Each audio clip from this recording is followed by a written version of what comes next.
having me, for hosting us, and thank you all for coming. My lovely wife Jane will be happy to sell you a book if you're interested, and I'll sign it. I'm going to provide a short intro to the passage that I'm going to read.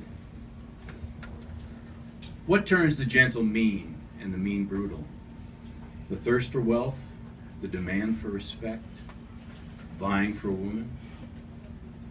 Birds of Passage recalls the Italian immigration experience at the turn of the 20th century when New York streets were paved with violence and disappointment. It's Naples, Italy, 1905. Young Leonardo Robustelli can't find work. He's been advanced a steamship ticket to New York by Moretti, an agent recruiting workers for the States. Should he go? In the following excerpt, Leonardo informs his parents, Anna and Nunzio, of his decision. Leonardo's father, Nunzio Robustelli, dropped his mud-crusted shoes at the door and trudged into the kitchen. His 3-day grizzly beard was as coarse as a rhino's skin.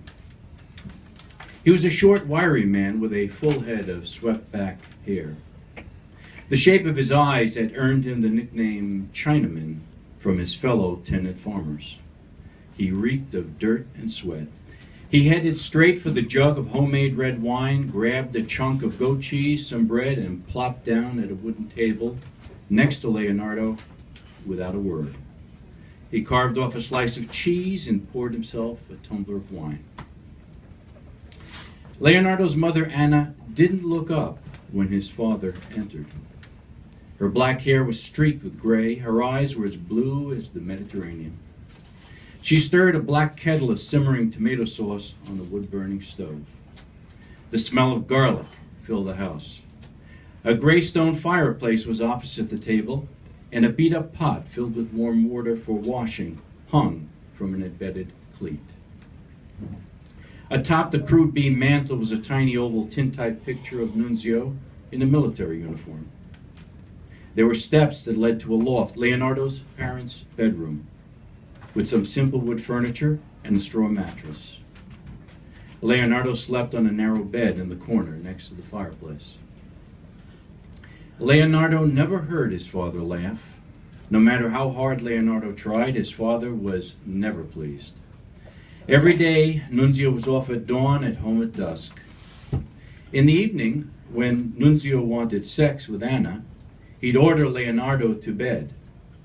Although Leonardo pressed his hands to his ears like a vice, his father's muffled grunts would drive him into a fetal position. More recently, when Leonardo heard his parents make love, he'd leave the house and sleep outside. Leonardo fidgeted in his chair. His eyes shifted between his parents. He took a deep breath and stood. I'm going to America. His mother put down her ladle and turned. His father's face chewed itself into a smirk, but his gaze didn't rise. Anna's blue eyes crinkled into a frown. The creases in her face deepened. She wiped her hands on the linen apron over her ankle-length blue skirt. I don't understand. There's no work in Naples. There are so many competing tenant farmers that you slave all day and can't afford bread. There's no future for me here. Leonardo's mother was rigid. His father sliced off another piece of cheese. There are jobs in New York. I'll make good money. Anna took a step toward her son. But Signor Felicio wants you as his apprentice. Shoemaking is a good trade. Everyone wears shoes. Leonardo's eyes rolled. Mama, I don't want to be a shoemaker. Anna moved closer to her son. What about Rosalia Valentini? She likes you. I can see it in her eyes. Her parents have promised her a house and some farmland for a dowry. I don't love Rosalia. Nunzio drained his glass. He glanced at his wife. There are worse reasons to marry than for money. Anna's mouth pursed. She looked at her son. New York is so far. You've never been away from me.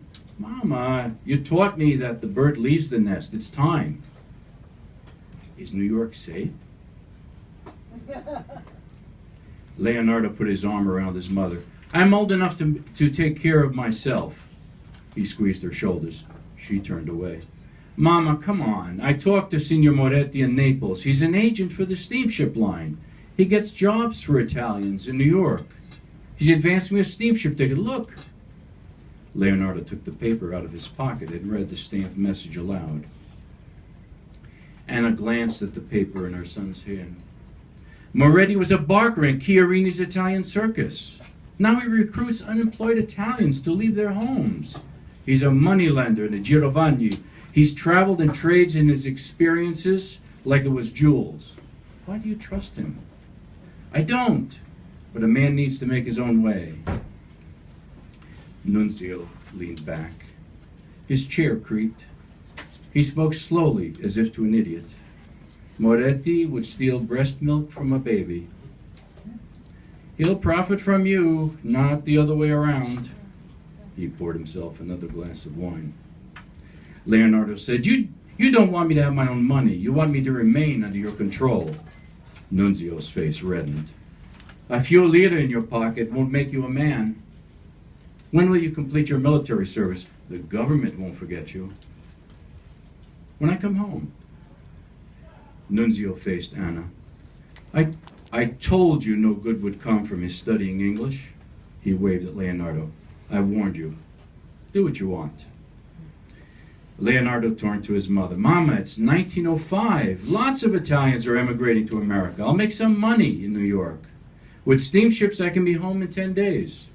He kissed her cheek. You won't even know I'm gone. Anna's eyes glistened. She nodded to him, but sobbed in the night. She awoke to every sunrise with dread. Every new light was one day closer to when Leonardo would leave. Thank you.